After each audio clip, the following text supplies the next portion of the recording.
আচ্ছা সায়নী, হুম। তুমি ভূতে বিশ্বাস করো না? দেখো যে নেই, শুধু শুধু তাকে আমি কি করে বিশ্বাস করি বলো তো? আর তাছাড়া ভূতের গল্প না, ওইসব শুনতে ভালো লাগে। তারপরে এই ভূতের এসব হরর সিনেমা এগুলো দেখতে ভালো লাগে। আর হ্যাঁ, ভূত যদি কোনোদিনও আসে, তাহলে তাকে দিয়ে না আমি অনেক রকমের কাজ করিয়ে দেবো। এই যেমন ধরো আমাকে কলেজে ছেড়ে দিয়ে আসলো। তুমি যদি কখনো ভূত দেখো কি করবে? হুম, কি আর করবো? তাকে অনেকগুলো কাজ করিয়ে নেবো। এই যেমন ওই যে বললাম তোমাকে, তখন ওইসব কাজগুলো ওকে দিয়েই করিয়ে নেবো, বুঝেছো?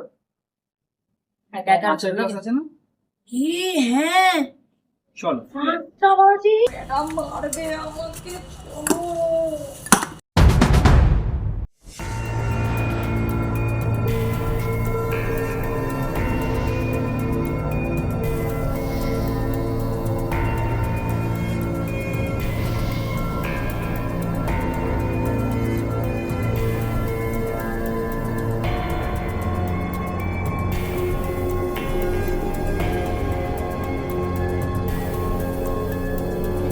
চলো, সিনেমাতে বাড়ি।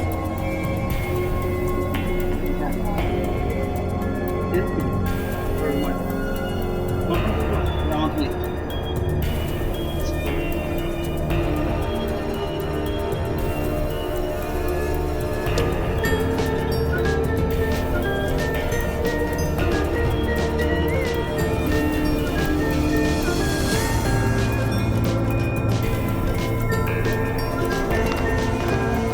এই দেখো, রুমালটাও ফেলে রেখে গেল। দেবো?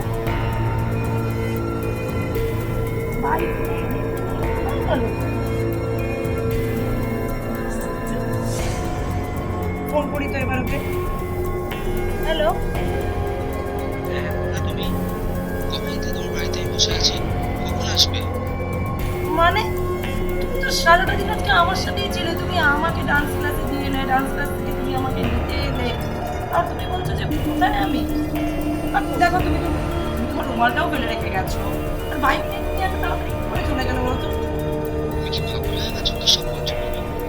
আমি তো 1 ঘন্টা ধরে তোমার বাড়িতে বসে আছি, বিশ্বাস না তোমার ভাইকে জিজ্ঞেস করো। হ্যাঁ ভাই, এই বেবু কি বলছে রে? বাদ দাও,